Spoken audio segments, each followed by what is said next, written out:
नमस्कार दोस्तों, स्वागत है आपका YouTube चैनल शब्दों के मायाजाल में। दोस्तों, आज का सत्संग बड़ा ही प्यारा होने वाला है, बहुत ही ज़्यादा अच्छा जाने वाला है।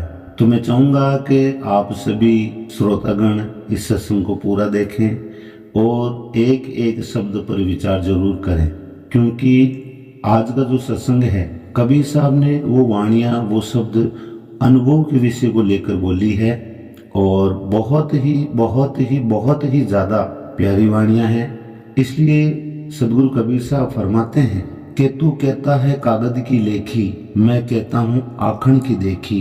पंडित मूल ना जो लिख दिया, छोड़ चले हम कुछ न लिया। मेरा झगड़ा रहा ना कोई, पंडित मूल ना छोड़ा दोई। कि तू कहता है कागज की लेखी, और मैंने जो आंखों से देखा है, जो अनुभव किया है, मैं वो बता रहा हूँ जो पंडितों के द्वारा लिखा गया और जिस मूल की वो बात करते हैं। मैंने इन दोनों को पीछे छोड़ के मेरे अनुभव को मैंने आपके सामने खोल के बताया है। तो आप सबसे निवेदन है कि सत्संग पूरा देखें। अगर आपने इस चैनल को सब्सक्राइब नहीं किया है तो इसे सब्सक्राइबर करें और इसको लाइक करें, क्योंकि आप लाइक करना भूल जाते हैं। सत्संग देखते हैं, सत्संग करीबन आप पूरा देखते हैं, मुझे मालूम है इस बात का, परंतु बाद में आप लाइक करना छोड़ देते हो। आप जितना लाइक करोगे उतना ही ये सत्संग अन्य श्रोतागणों के पास में पहुंचेगा। तो इसलिए लाइक और शेयर जरूर करें।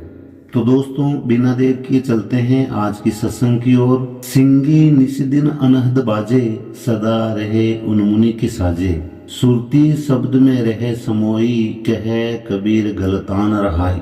दोस्तों, ये जो अनहद शब्द है ये संस्कृत का है और अनहद का अर्थ होता है जो कभी नष्ट नहीं होता। देखा जाए तो अनहद जन्म और मृत्यु और पुनर्जन्म के चक्कर से परे की अवस्था है, जो एक रस है, जो कभी भी विनाश में नहीं आने वाला है, जो उन्मुनी अवस्था का एक प्रतीक है। अनहद एक वो अवस्था है, उस अवस्था को प्राप्त साधक फिर इस मोह माया और भौतिक वासनाओं से अलग हो जाता है, वो जीते जी अलग हो जाता है। ये एक ऐसी गहरी अवस्था है, उस अवस्था को प्राप्त साधक जन्म, मृत्यु और पुनर्जन्म की अवस्था को अपने अनुभव के द्वारा देखता है। और जब उस वास्तविकता से, उस उन्मुनी अवस्था से, उस अनहद की अवस्था से प्राप्त साधक फिर इस भौतिक जड़ वस्तुओं से जीते जी अलग हो जाता है। दोस्तों, एक बार इस वाणी को वापिस से समझे। सिंगी निस्दिन अनहद बाजे, सदा रहे उन्मुनि के साजे। सुरती शब्द में रहे समोई, कहे कबीर गलतान रहाई। कि मैं उस आनंद को प्राप्त हूँ, मैंने उस अनहद की अवस्था को प्राप्त कर लिया है और उस अनहद की अवस्था में, उस अनहद की अवस्था की जो भी स्थिति है वो मैंने आपको थोड़ी सरलता के माध्यम से आपको समझाने की कोशिश की है। ये अनहद भी पूर्ण मुक्ति नहीं है। ये आज के कथावाचक ऐसी वाणी बोल के आपको भ्रमित करते हैं। ये बोलते हैं कि वहाँ एक लगातार धुन है, बस ये लिखा पढ़ी का खेल करके और आपको भ्रमित कर देते हैं। परंतु वाणी क्या कह रही है कि सिंगी निस्दिन अनहद बाजे, सदा रहे उन्मुनि के साजे। सुरती शब्द में रहे समोई, कहे कबीर गलतान रहाई।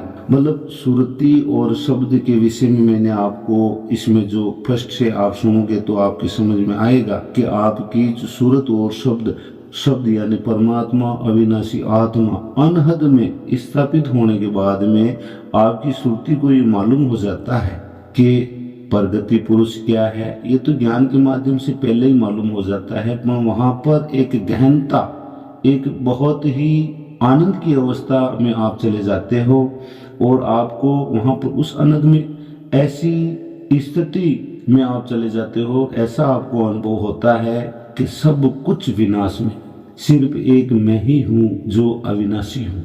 मतलब जन्म, मृत्यु और पुनर्जन्म से भी परे की अवस्था को आप जीते जी प्राप्त हो जाते हो। ऐसी अवस्था वहां पर लगातार होती रहती है, बस उसमें खोए रहते हो। इसलिए कबीर साहब ने यह बोला है कि सदा रहे उन मुनि के साजे। सुरती शब्द में रहे समोई, कह कबीर गलतान राही, कि मैं उस आनंद की अवस्था में हूँ। अगर यहाँ पर मुक्ति है, कोई इस वाणी को लेके आपको कहता है कि यही मुक्ति है, तो फिर कबीर साहब ने बोला है कि जाप मरे अजपा मरे अनहद भी मर जाए, और सूरत समाये शब्द में वाको काल न खाए। तो इस वाणी में अनहद आता है, और अनहद की यहाँ पर मृत्यु बताई है। जाप मरे अजपा मरे अनहद भी मर जाए, तो ये अनहद यहाँ पर अगर मर जाती है तो इस अनहद में हमारी मुक्ति कैसे? तो इन गहन विषयों को हमें समझना पड़ता है, तब बात पूरी समझ में आती है। सिंगी निस दिन अनहद बाजे, सदा रहे उन मुनि के साजे। सुरती शब्द में रहे समोई, कह कबीर गलता न रहाई। बहुत दिवस का सूता जागा, खोली कपाट नाम सुलागा। धन सतगुरु जिन राह बताई, कह कबीर सब विपत मिटाई। कितनी प्यारी वाणी है, आत्मा को छूने वाली वाणी है। बहुत दिवस का सूता जागा, कि उस परम पिता परमेश्वर की दया से, उस सतगुरु की दया से मैं बहुत दिवस का सूता जागा। जो यहाँ पर दिवस है, दिवस का मतलब दिन होता है। बहुत दिवस का सूता जागा, तो आप यहाँ पर जन्म भी ले सकते हो कि बहुत जन्म का सूता जागा, बहुत दिवस का सूता जागा, दोनों विषय आप ले सकते हो। खोली कपाट नाम सो लागा, कि उस सतगुरु की दया से मेरे ज्ञान के कपाट खुल गए हैं और मैं उस नाम में लग गया हूँ। खोली कपाट नाम सो लागा, धन सतगुरु जिन राह बताई, कि मैं उस परमात्मा की, उस सतगुरु की मैं किन शब्दों में व्याख्या करूं। मेरे पास में किसी प्रकार के कोई शब्द नहीं है कि मैं उनके गुण गा के आपको बता सकूं। इतनी सामर्थ्य मेरे अंदर नहीं है, मैं किन शब्दों में बयां करूं। मैं खुद थक हार जाता हूं। मैं उस सतगुरु की सच्चाई आपको किन शब्दों में बताऊं। धन धन सतगुरु जिन राह बताई, बहुत दिवस का सूता जागा। खोली कपाट नाम सो लागा, धन सतगुरु जिन राह बताई, कह कबीर सब विपत मिटाई। कि अब मेरी सारी विपत्ति मिट चुकी है, मैं उस आनंद की अवस्था को प्राप्त हो गया हूँ, जहाँ जाने के बाद में जीव का फिर जन्म और मृत्यु नहीं है। इतना बोध जीते जी हो जाना चाहिए, और एक रस होना चाहिए, उसमें हर पल आप डूबे हुए होने चाहिए, उसमें लगे हुए होने चाहिए। आपके शब्द और सूरत का योग हमेशा एक समान होना चाहिए, उसमें किसी प्रकार की कोई हलचल नहीं होनी चाहिए।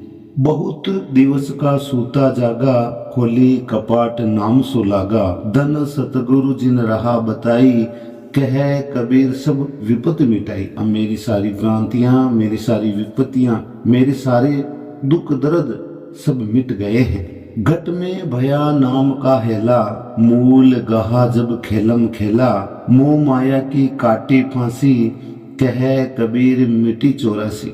घट में भया नाम का हेला, कि मेरे इस घट में उस परमात्मा के नाम का हेला हो रहा है।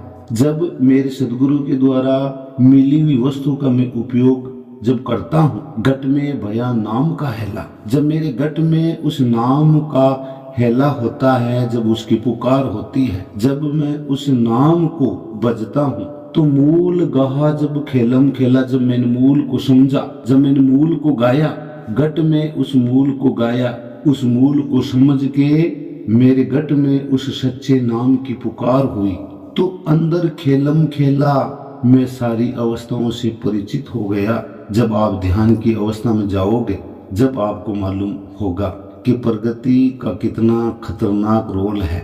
ये वहां की बात हो रही है, मूल गहा जब खेलम खेला, वहां पर जो उथल फुथल होती है, इसलिए आप साधना में नहीं बैठ पाते हो, इसलिए आप में सूरत शब्द का योग नहीं होता है। जो आने और जाने वाली वस्तुएं हैं, आपका ध्यान उधर केंद्रित होने की वजह से आप उस साधना में परिपक्व नहीं होते हो। मोह माया की काटी फांसी, कह कबीर मिटी 84। स्वामी जो संसार से न्यारा, सो कहिए साहिब का प्यारा। स्वामी जो संसार से न्यारा, सो कहिए साहिब का प्यारा।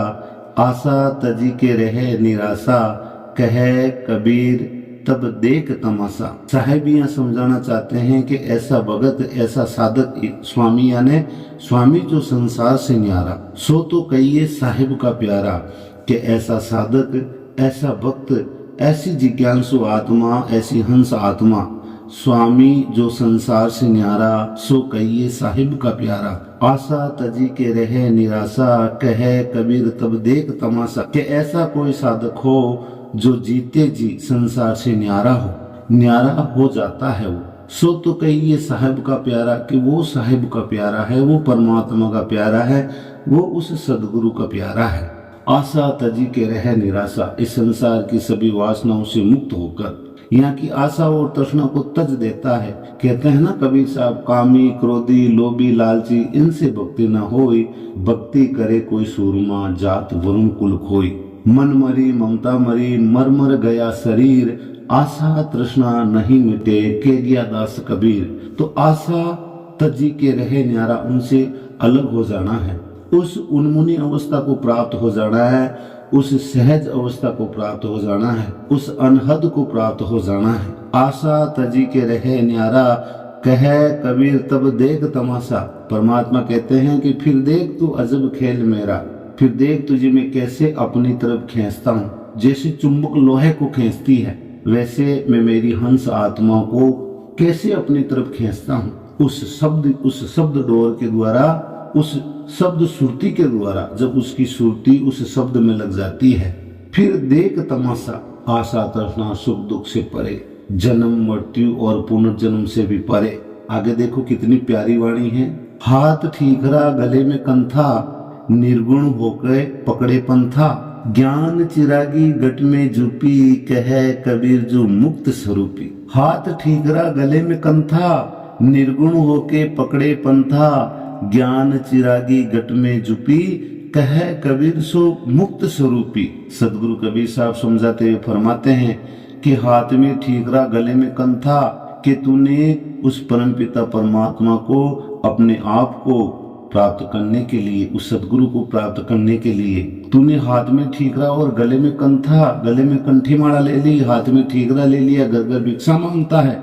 निर्गुण होके पकड़े पंथा, तू निर्गुण है, चेतन है भाई, तू चैतन्य स्वरूप है, तू सूरा है, तू अविनाशी है, अजर अमर है, तू चेतन है। हाथ ठीकरा गले में कंथा और निर्गुण होके पकड़े पंथा, कि तेरे अंदर किसी प्रकार का गुण नहीं है भाई, तू सभी गुण और अवगुणों से परे है, तू चेतन है। निर्गुण होके पकड़े पंथा, तू पंथों में उस परमात्मा को ढूंढ रहा है। हाथ ठीकरा गले में कंथा, निर्गुण होके पकड़े पंथा, ज्ञान चिरागी गट में जुपी, कहे कबीर सो मुक्त स्वरूपी। जब ज्ञान की चिंगारी गट में जुपती है, उसका प्रकाश होता है, ज्ञान चिरागी गट में जुपी, कहे कबीर सो मुक्त स्वरूपी। वो तो मुक्त है भाई। ये अवस्था होती है ज्ञान की, ये अवस्था होती है विवेक की।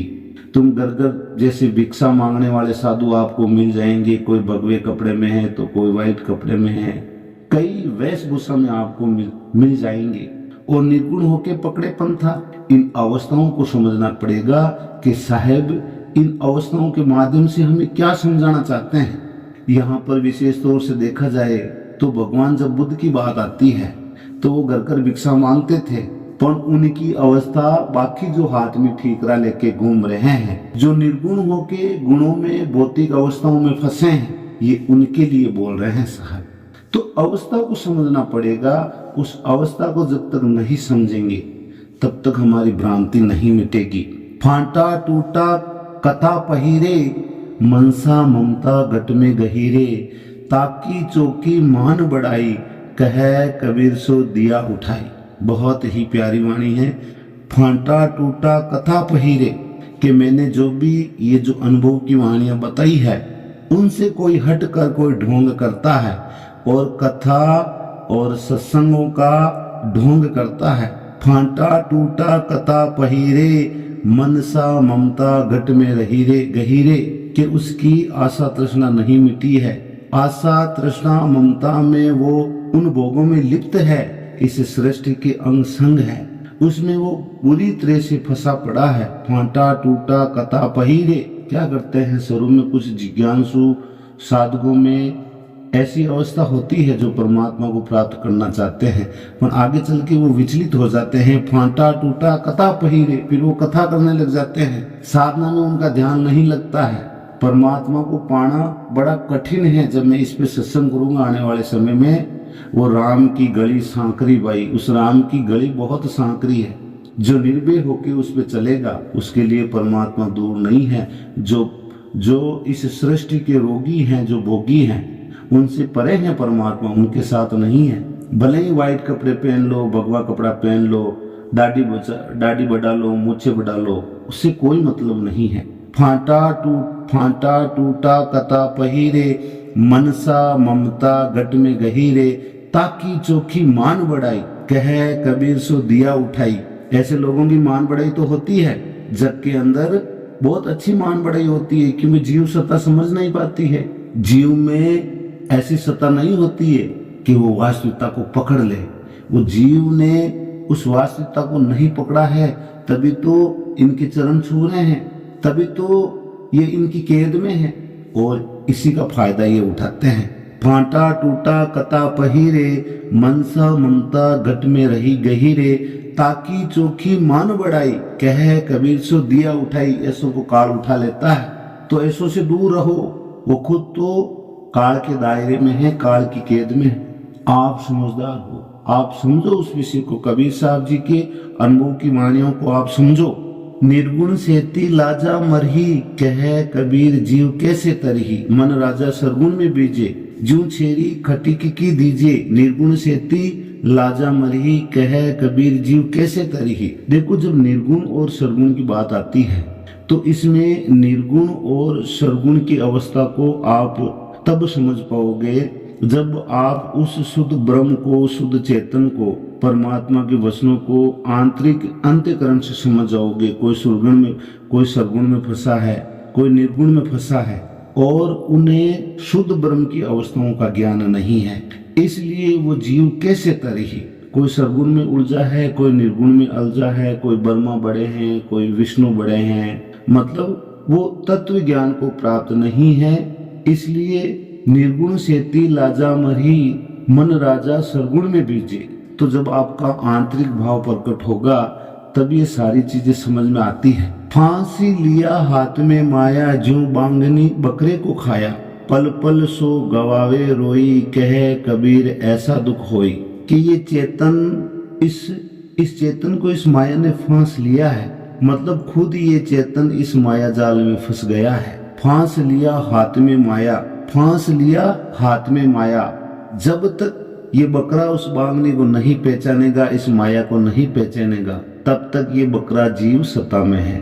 और जब ये चैतन्य सत्ता में आ जाएगा तो इस बांगिन, इस माया को ये पहचान जाएगा। पल पल सो गंवाए रोई, कहे कबीर ऐसा दुख होई, पल पल सो गंवावे रोई, कहे कबीर ऐसा दुख होई। माया का जोरा है फंदा, माया का जोरा है फंदा, या से उबरा कोई कोई बंदा। श्वासा उश्वास सुमरण लागा, कहे कबीर विसे सब भागा। कितनी प्यारी वाणी है। और सब श्वास श्वास के सुमरण को काटने में लगे हैं। जब साहिब की वाणियां सामने आती है तो सारी अवस्थाएं समझ में आती है। माया का जोरा है फंदा, या से उबरा कोई कोई बंदा, श्वास श्वास सुमरण लागा, कहे कबीर विसे सब भागा। दोस्तों, सुमरण आप साबुन को मानो, और श्वास श्वास जब सुमरण करते हो तो आपका जो अनंत जन्मों से जो आप इस सांसारिक भोग अवस्थाओं में लगे हो, जब आपके विकार उग्र होते हैं तो आप श्वासों के द्वारा जब सिमरन करते हो तो वो साबुन का काम करती है, आपकी काया को धोके उज्जवल करती है। तब वो सारे विषय भाग जाते हैं। माया का जोरा है फंदा, या से उबरा कोई कोई बंदा, श्वास श्वास सुमरण लागा, कहे कबीर विषय सब भागा। सब सारे विषय भाग जाते हैं। ये धीरे धीरे शांत हो जाते हैं। मैंने पहले सेशन में बोला था कि ये जो काम क्रोध ये सब हमारे साथ में रहते हैं। जब तक हमारा शरीर होता है तब तक ये हमारे साथ में ही होते हैं।